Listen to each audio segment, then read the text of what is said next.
자, 안녕하세요 여러분들 반갑습니다. 자, 오늘은 11월 24일입니다.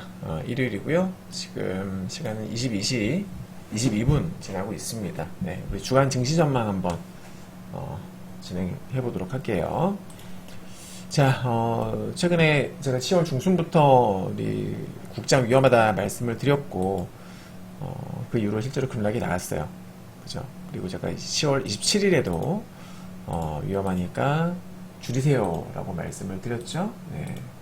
그리고 나서도 역시나 또 한 번 더 급락을 하고 있습니다. 11월 들어서.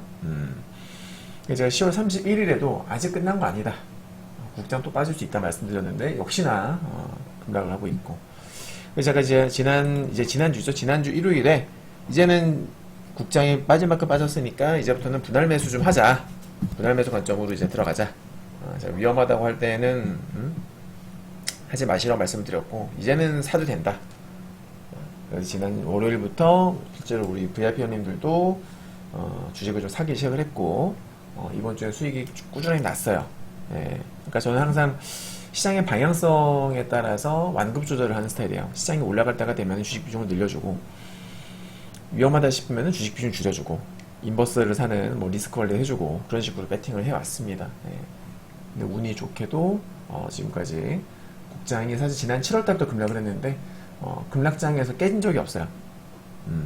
급락하기 전에는 항상 저희는 주식 비중을 줄였었고, 지난 7월달에도 그랬잖아요. 지난 그 영상 찾아보시면 나옵니다.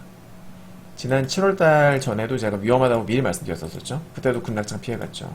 이때도 피해갔죠. 오히려 인버스를 두고 있었고, 인버스를 두고 있었고, 바닥에서 오히려 레버리지로 인버스를 팔면서 레버리지로 교체 매매해서 단기적으로 수익을 드렸고, 10월달부터도 제가 위험하다, 빠진다. 그래서 우리 VIP 회원님들은 주식 비중이 없었어요. 인버스만 들고 있었다고. 11월 급락장도 피해갈 수 있었죠. 그죠? 예. 우리 종목이 없으니까 너무나 마음 편안한 거야. 여기서 지난주부터 해서 이제 월요일부터 이제는 분할 매수 좀 하자. 여기서는 더 빠져도 설사 물린다고 하더라도 메리트가 있는 자리다 라고 해서 제가 분할 매수 의견을 제시를 해 드렸습니다. 네. 계속 적중을 하고 있어요. 참고하시고, 자, 이제 원달러 환율을 살펴볼 텐데, 원달러 환율도 적중했죠. 10월, 이때가 이제 10월 초에 롱빌존이라는 건 이제 제가 우리 VIP님들께 말씀드리는 기술적인 어떤 용어예요. 어떤 기법에 해당이 돼서 반등 가능성이 높다. 반등이 나오기 시작을 했고, 제가 좀 더 올라갈 것이다. 환전은 기다려라. 원달러는 전 1400원 이상 돌파할 것 같다라고 우리, 텔레방에도 우리 VIP님들께도 말씀을 드렸고, 실제로 1400원 돌파했죠. 적중했죠. 네. 그래서 제가 지난 13일날 우리 VIP님들께 1410원 전후로 환전 타이밍 좋다 말씀드렸고, 실제로 1410원 찍고서 빠졌습니다. 이 또한 적중을 했고, 이제 여기서 추가 상승 여부는 솔직히 좀 더 봐야 돼요. 네, 이것만 봐서는 알 수 없고, 최소 1, 2주 정도는 좀 더 지켜보면서 판단해 봐야 될 것 같습니다. 자, 국장 수급 분석인데요. 코스닥은 수급이 그나마 코스피보다는 나은 편이긴 한데요. 바닥을 찍으려면 최소한 외국인들의 어떤 좀 유의미한 매수세가 최소 이틀 연속은 들어와야 돼요. 네, 아직까지는 그런 게 보여지고 있지 않습니다. 네, 그러니까 수급 기준으로 봤을 적에는 좀 더 빠질 수 있을 것이다. 좀 더 하락할 것도 염두에 두자라는 말씀 드리겠고, 코스피는 월스트 오브 월스트다. 최악이죠. 네, 이렇게 된 이유는 삼성전자 영향이 큽니다. 그죠? 코스피가 최근에 급반등이 나오고 있음에도 불구하고 외국인들이 계속 팔고 있잖아요. 네, 삼성전자 영향이 크다. 수급만 봤을 때는 안 좋은데 지수는 그래도 코스닥보다 훨씬 좋죠. 코스닥은 최근에 기존의 대장 섹터였었던 제약바이오, 특히나 최근에 알테오젠, 리가켄바이오 등등 박살나고 있잖아요. 맞죠? 걔네가 지수를 끌어내리는 거예요. 네. 걔네가 끌어내리면서 수급이 어디로 오고 있다? 코스피 일반 종목들. 여전히 조선주라든지 트럼프 트레이딩 관련 종목들은 좋은 흐름을 보여주고 있다라는 거죠. 자, 기술적 분석인데요. 코스피는 아까도 말씀드렸다시피 지난 11월 17일 날 주간 브리핑 영상에서도 이제부터 분할 매수 시작합시다 라고 말씀을 드렸었고, 실제로 반등이 나왔죠. 그리고 이제 오늘 일단 코스피는 24원 저항에 지금 딱 부딪힌 모습이에요. 근데 여기서 20선 한 번에 뚫을지 혹은 밀릴지는 저도 알 수 없습니다. 신이 아닌 이상 알 수 없지만, 중요한 것은 만약에 그냥 올라가면 올라가는 대로 수익을 내면 될 것이고, 만약에 20선에서 빠진다고 하더라도, 돌파를 하지 못하고 저항을 받고 밀린다고 하더라도 여전히 결국 쌍바닥에 따른 반등 가능성이 높다 보기 때문에 분할 매수 관점을 유효하겠다라고 말씀을 드리겠습니다. 그리고 코스닥의 경우에도 마찬가지예요. 코스닥은 제가 지난 11월 20일 날 우리 회원님들께 말씀드렸어요. 유료 무료 텔레방에다 말씀을 드렸는데 지난 수요일입니다. 수요일날 말씀드렸던 게 코스닥 분할 매수 관점이 여전히 유효하다. 하지만 좀 더 밀릴 수 있다. 네. 제가 왜 그때 그렇게 말씀드렸냐면 아까도 말씀드렸다시피 수급이 안 좋기 때문에 코스닥이 좀 더 빠질 수 있습니다 말씀을 드렸거든요. 역시나 빠졌죠. 그러고 나서 네, 이 또한 또 적중을 했다. 지금 현재 뷰는 똑같아요. 여전히 전 바닥 뷰 봐요. 코스닥이 추가락 가능성은 수급을 봤을 때는 추가락을 할 수 있는데 설사 밀린다고 하더라도 여전히 분할 매수가 좀 유효하겠고요. 그리고 이제 지금이 주봉이 메이드가 됐잖아요. 금요일날 기준으로 주봉이 메이드가 됐는데 주봉 좀 볼 필요가 있어요. 주봉이 지금 코스닥이 이거 코스닥 주봉이 지금 썩 좋지 않습니다. 네, 제가 보여드리겠습니다. 이 코스닥의 주봉이 아주 지금 구려요. 너무 안 좋은데 코스닥 주봉이 보여드리겠습니다.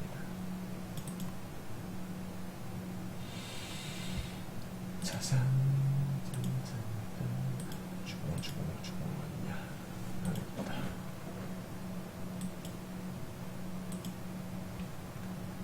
자, 보세요. 주봉 보여드릴게요.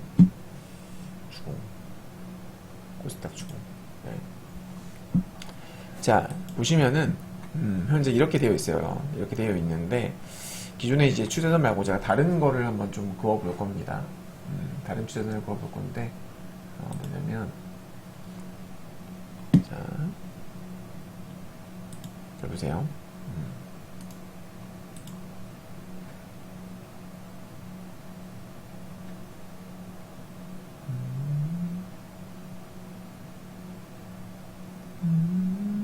2022년 1월입니다. 그리고 이게 언제지? 2021년 3월이지. 22년 1월 3월.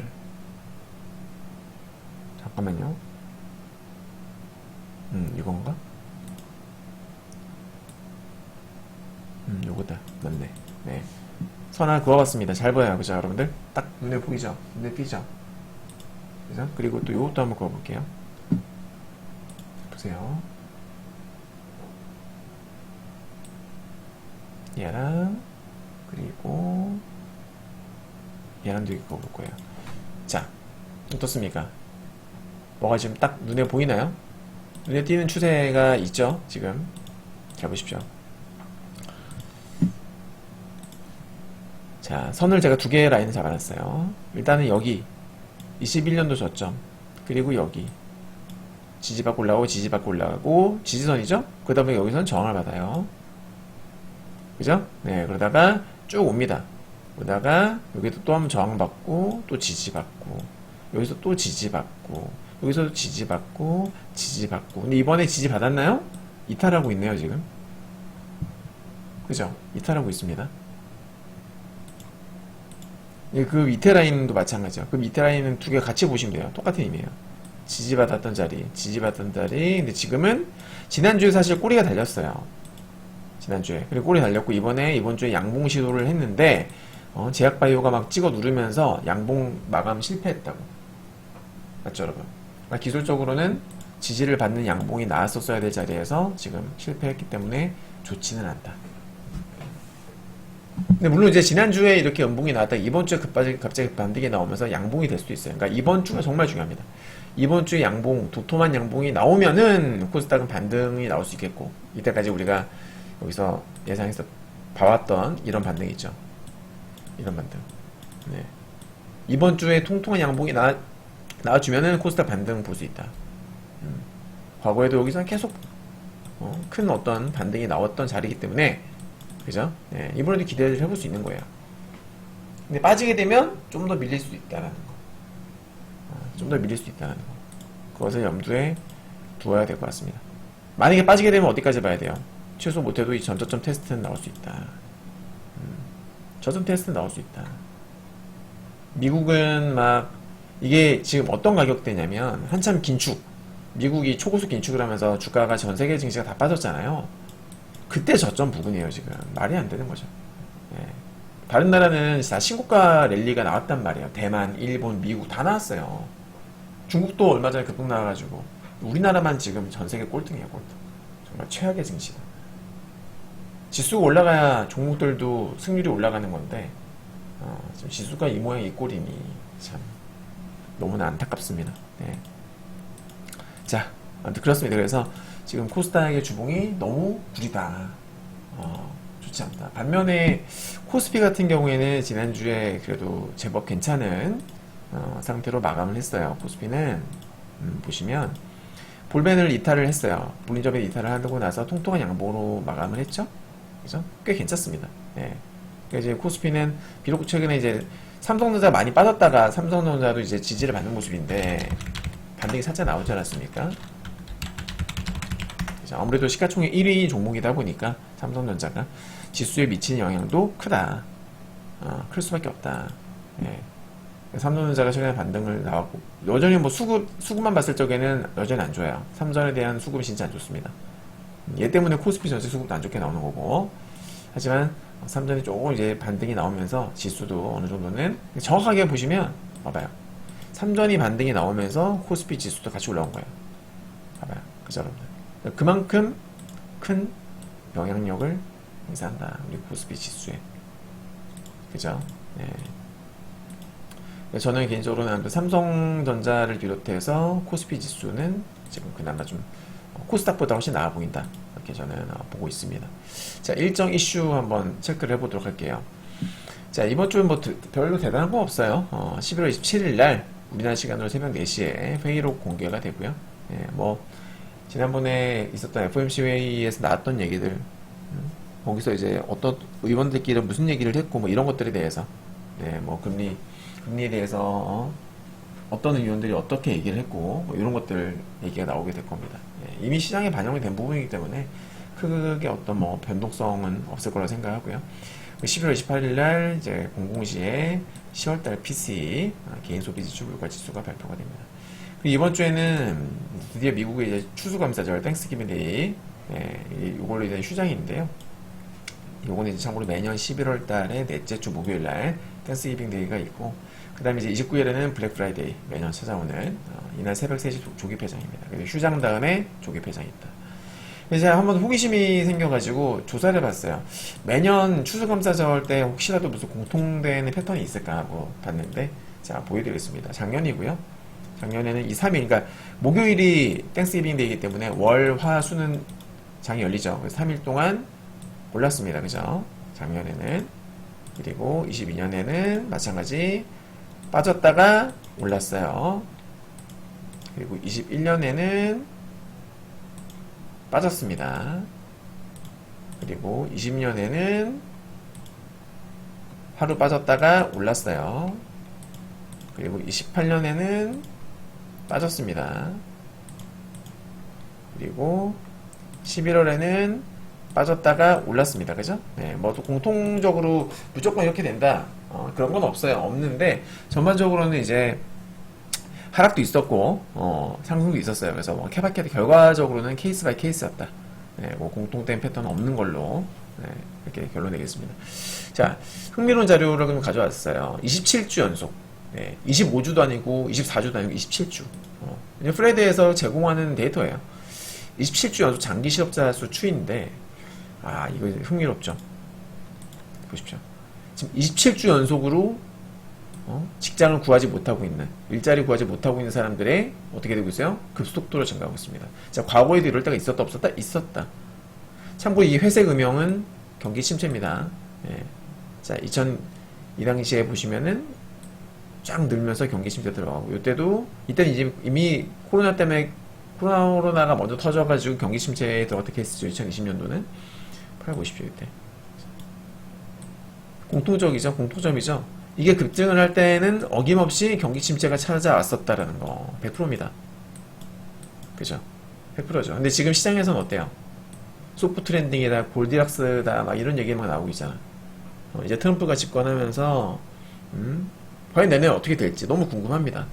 저는 사실 데이터, 과거 케이스 스터디를 통해서 앞날을 예측을 해보고 거기에 대해서 방향성 배팅을 하는 그런 스타일인데 전 과거 데이터를 믿거든요. 과거 데이터 숫자를 믿는단 말이에요.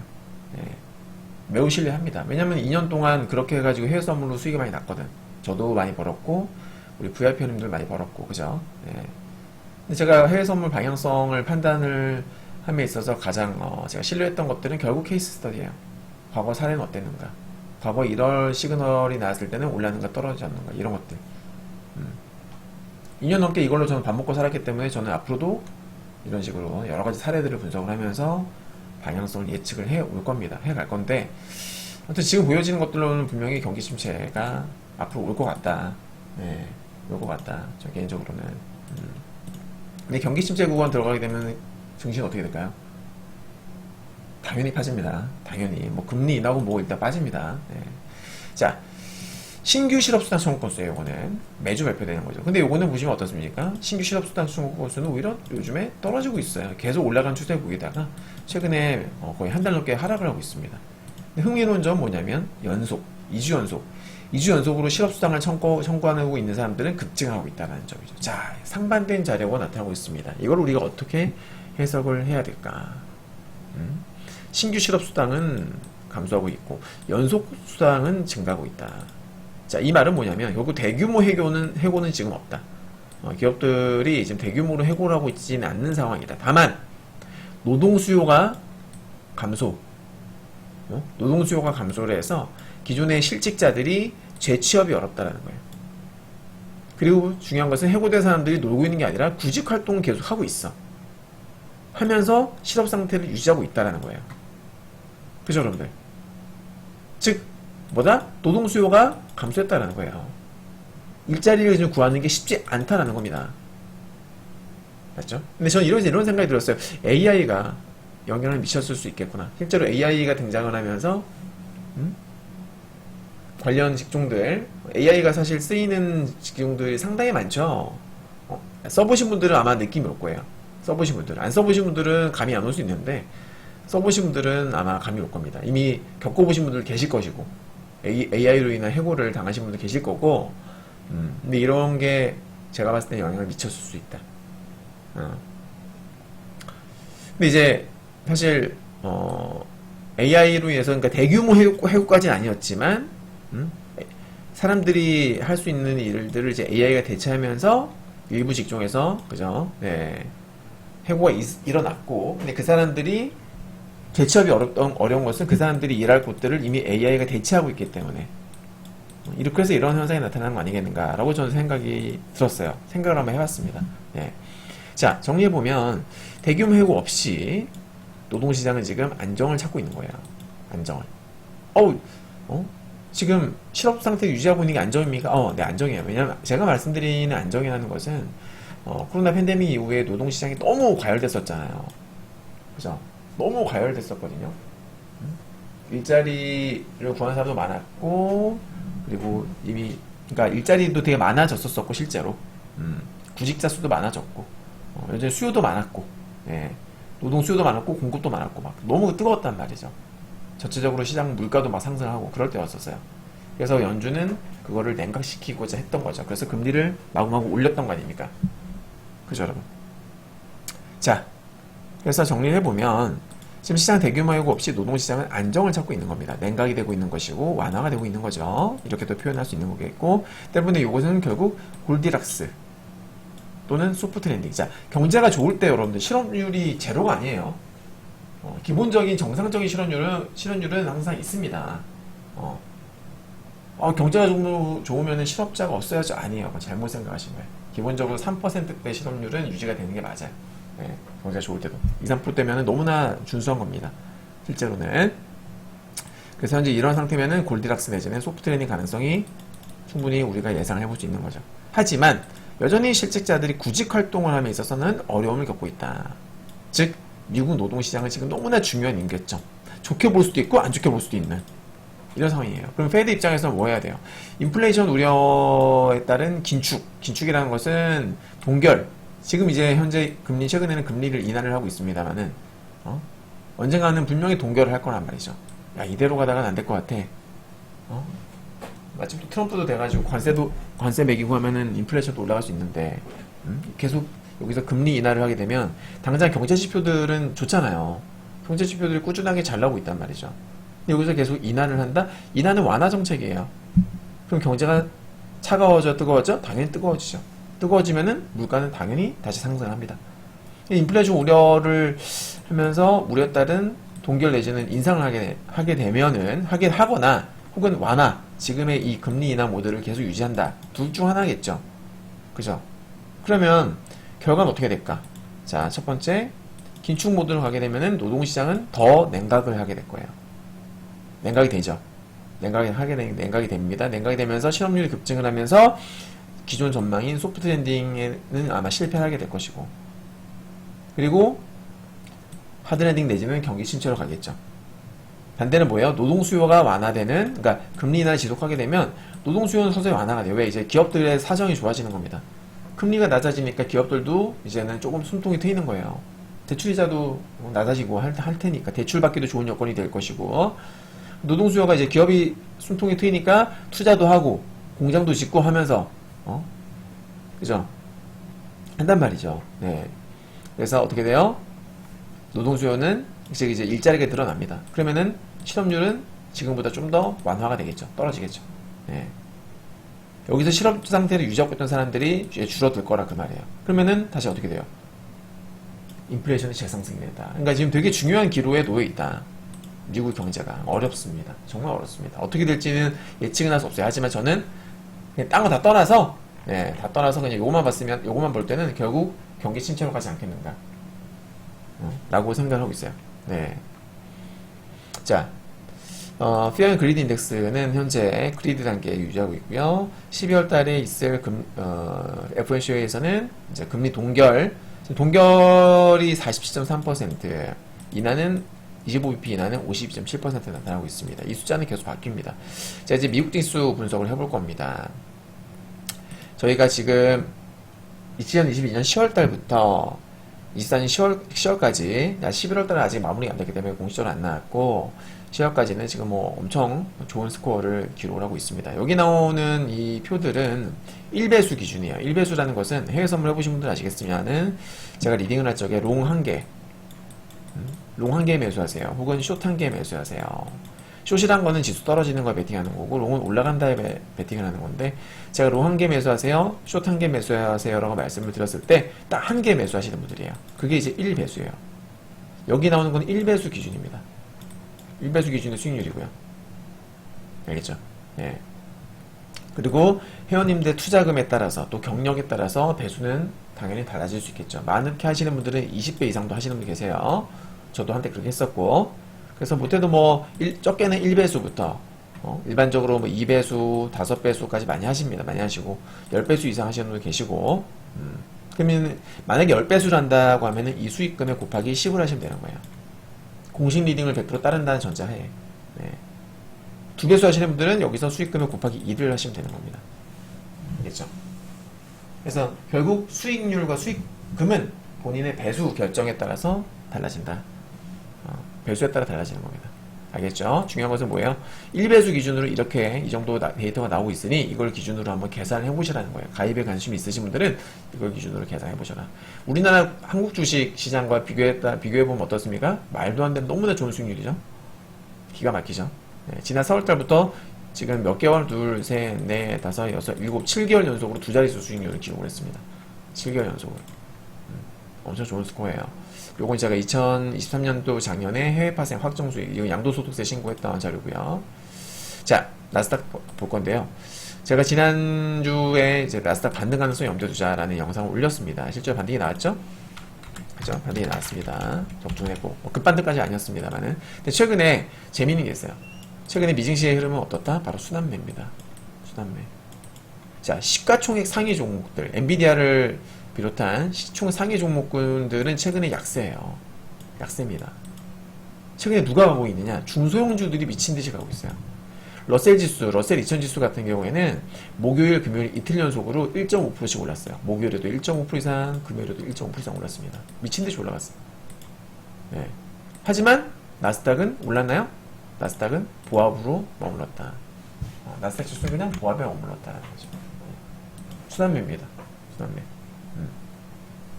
전체적으로 보게 되면 항상 러셀과 나스닥 지수는 거의 비슷하게 움직였었어요. 근데 중간중간에 이런 순환매가 나타나면서 약간씩 차이가 나긴 하거든요. 그래서 지금 좀 되게 특이한 케이스예요. 지금 특이한 케이스인데, 자, 엔비디아 같은 경우에는 제가 우리 VIP님들께도 말씀드렸던 게 엔비디아 이제 빠질 것 같다. 제가 목요일날 말씀드렸거든요. 목요일날 엔비디아 쇼 차트로 너무 좋다. 목요일날 빠질 것 같습니다. 그랬고 실제 금요일에 빠졌어요. 3%. 엔비디아가 3% 급락을 했는데 나스닥은 0.17% 정도 강보합으로 막아냈죠. 신기하게도. 그죠, 여러분들? 네. 자, 그래서 제가 준비해봤습니다. 엔비디아와 나스닥 지수의 상관관계에 대해서 한번 살펴보도록 할 텐데요. 엔비디아가 과거에, 자, 위에가 엔비디아입니다. 밑에는 나스닥이고요. 자, 엔비디아가 21선 이탈하고서 탄력이 둔화되면서 빠졌을 때에 나스닥은 어땠는가? 자, 보시면은 같이 하락을 했고요. 역시나 이때도 같이 하락을 했고요. 이때도 같이 하락을 했고요. 이때도 하락을 했고요. 지금은 지금은 앞으로 어떻게 될지 모르죠. 맞죠? 이제 어떻게 될지 모르지. 네. 자, 여기서 우리 러셀 지수도 한번 추가를 해보겠습니다. 최근에 러셀이 막 급등을 하고 있다고 말씀을 드렸는데, 그죠? 최근에는 러셀이 급등하고 있다. 봅시다. 러셀 2000 지수를 제가 추가를 한번 해볼게요. 러셀. 아이고. 이건 여기 안 나온다. 이건 지수여가지고, 여기는 이게 안 나오네. 러셀 지수가 여기는 업종으로 했는데, 그죠? 러셀 지수가 안 나오네요. 네. 없지? 없네. 안 나오네. 에이. 다우를 볼까요, 다우? 다우로 해보지 뭐. 다우 지수가 나오는 게 아니고 지금. 다우 산업? 이걸로 볼까요? 이걸로 보면 되려나? 약간 좀, 그래, 요걸로 볼게요. 다우 산업 지수. 요거 맞는 것 같아요. 네. 그죠? 요걸로 한번 보겠습니다. 자. 잠시만요.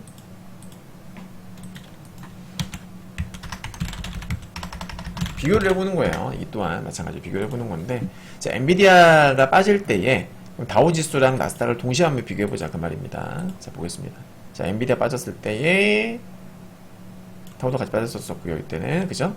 이때도 마찬가지. 자, 지금과 비슷한데요? 지난 7월달 보십시오. 그죠? 자, 일단은 한번 체크부터 해보고 다시 볼게요. 엔비디아가 빨리 어땠는가를 볼 건데요. 네. 자, 지금 보니까,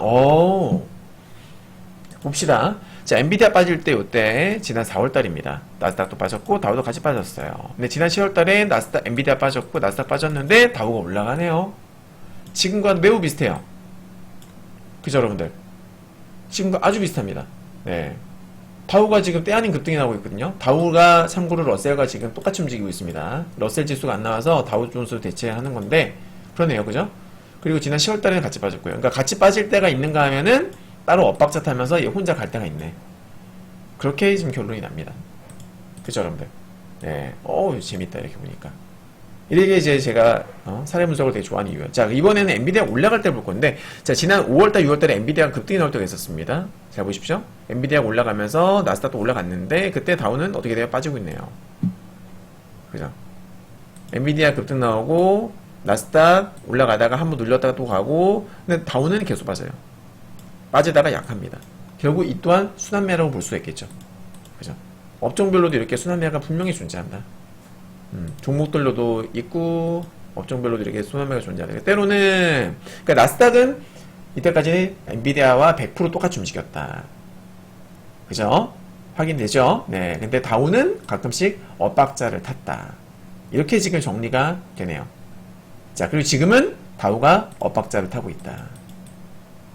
맞죠? 네, 앞으로 어떻게 될까?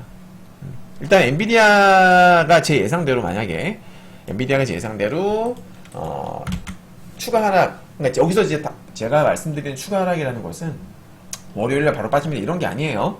네, 추세적인 어떤 약세 내지는 하락, 뭐 바로 빠질 수도 있고 뭐 하루 이틀 뭐 반등 났다 빠질 수 있겠죠. 장담할 수 없어요, 어떻게 될지는. 하지만 저는 어쨌거나 약세 모드, 여기서는 저는 엔비디아를 기준으로 봤을 적에는 저는 숏뷰를 저는 제시를 해드리거든요. 네. 그러면은 기존의 패턴대로라면은 엔비디아는 빠지면서 나스닥도 결국 빠지고 다우는 어떻게 돼요? 지금 이미 엇박자 타고 있는 것처럼 그렇게 될지, 아니면 이례적으로 엔비디아가 빠지고 나스닥이 올라가는 그런 흐름이 나올지. 예. 저는 글쎄요, 저는 엔비디아와 나스닥이 같이 이때까지 패턴대로 같이 밀리는 쪽으로 저는 가지 않겠는가 라고 저는 개인적으로 생각하고 있습니다. 자, 그럼 2023년도에는 어땠나 볼까요? 2023년도에 그때도 똑같이 움직여서 봅시다. 궁금하시죠, 그죠? 네, 엔비디아 그때 빠졌을 때 이때 보시면은 이때까지 빠졌고요. 그리고 이때도 같이 역시나 빠졌습니다. 그죠? 역시 100%네요. 이때도 보시면 엔비디아 20에서 이탈했을 때, 이때는 나스닥이 좀 버텼어요. 이때 똑같네요. 보이시나요? 엔비디아가 이때는 이제 21선에서 이탈을 했어요. 네. 나스닥도 약세를 보이긴 했습니다. 나스닥이 급락까지는 아니었는데 버티긴 했어요. 근데 그때 다우고만 날아갑니다. 네. 이게 딱 패턴이네요, 보니까. 그죠? 패턴입니다. 그리고 여기도 보세요. 자, 엔비디아가 가죠? 나스닥 가죠? 다우 못 갑니다. 못 갑니다. 그러니까 확실히 순환매가 있는 거예요. 확실히. 그쵸, 여러분들? 네, 이때도 보세요. 엔비디아 가고, 나스닥 가죠? 근데 다우는 어땠어요? 한동안 초반에 약세를 보이죠? 그죠, 여러분들? 한동안 약세를 보이죠? 얘는 이미 출발했는데, 다우는 한참 있다 출발하잖아. 그쵸, 여러분들? 네. 그래서, 지금 보면은 엔비디아는 제가 볼 때는 저는 그렇게 봐요. 뭐 100% 장담은 못하지만은 저는 엔비디아가 빠질 가능성이 높다라고 저는 판단을 하고 있습니다. 그래서 나스닥도 아무래도 약세 흐름을 지도를 하지 않을까 이렇게 보고 있는 입장이에요. 다만 일봉상 봤을 때 나스닥 지수는 솔직히 일봉으로 봤을 적에는 너무 지금 견조하죠. 왜냐면 자, 나스닥 보시면은 안 빠지고 있어요. 밀려야 될 자리에서 안 빠지고 있어요. 자, 여기가 전고점입니다. 전고점 의미가 있죠. 네. 전고점 지난번 딱 찍고 빠졌고요. 그리고 10월달에도 이 근처까지 올라갔다가 빠졌어요. 여기도 고점 올라다가 빠졌단 말이죠. 그럼 이 말은 뭐냐면 여기에 강력한 뭐가 있다? 저항선이 형성이 되어 있다. 근데 그거를 트럼프 당선되면서 한 번에 급등을 해버렸고, 급등을 이제 시켰으니까, 자, 저항선을 뚫었어. 저항선을 뚫었으면은 이 저항선이 정말 탄탄한 지지선이 되었는지를 확인을 하고자 하는 지지 테스트가 나올 수가 있는 거잖아요. 그게 최근에 일주일 내내 그냥 지지 테스트를 계속 두드려 본 거예요. 돌다리도 두드려 보거나라. 그래서 이번에 나스닥 이번 주는 진짜 계속 두드려 봤던 거예요. 계속 똑똑똑 너 탄탄하니? 너 밟고 올라가도 되겠니? 그런 게 나온 거예요. 그래서 일봉 흐름만 봤을 적엔 솔직히 나스닥 너무 견조해 보입니다. 21 이평선 우상향이죠. 아래 꼬리 달면서 21선과 기준선을 계속 밟았죠. 여기서 솔직히 숏뷰를 제시한다라는 게 전문가적 입장에서 봤을 때 여기서 숏뷰가 솔직히 안 나와요. 일봉만 놓고 보면. 그죠? 지금 되게 어렵습니다. 그래서 엔비디아를 보면 숏인 것 같은데 나스닥 1분만 놓고 보면 솔직히 얘는 올라갈 것 같거든. 애매한 자리에요, 진짜로. 자, 주봉도 보게 되면은 주봉 보시게 되면 정고점을 지금 어떻게 했어요? 자, 정고점을 양으로 딱 돌파해버렸죠. 정고점 양음양. 이거 되게 좋은 패턴이에요. 정고점 매물대를 양음양으로 돌파했다. 기술적으로 되게 좋은 패턴으로 칩니다.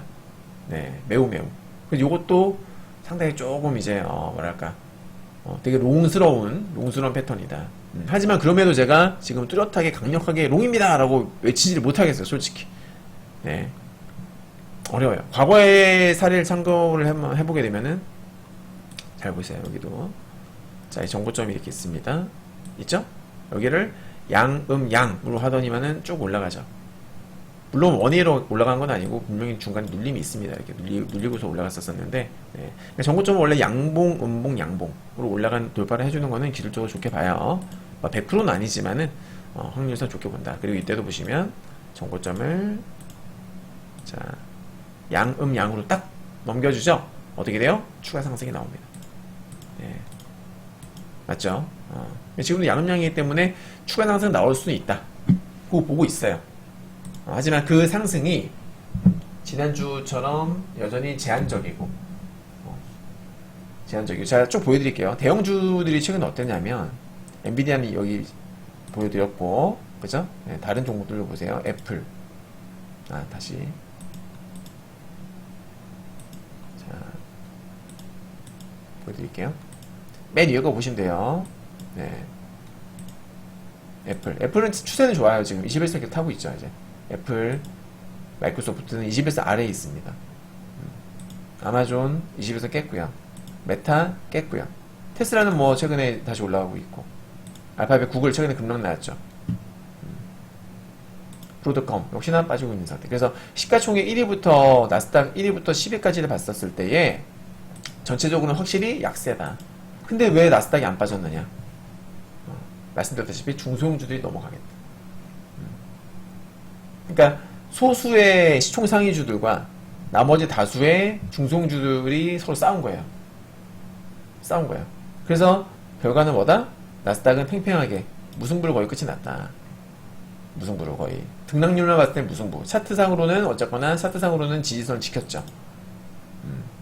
그러니까 중소형주들은 랠리, 다우도 올라갔고, 그리고 저기 뭐야 러셀 지수도 초급등이 나왔고, 러셀은 뭐 금요일에 진짜 1.8%까지 올라갔어요. 러셀은 엄청 올라갔죠. 그래서 지금 되게 이렇게 순환매가 나올 때가 상당히 애매한데, 방향성을 예측을 하기가.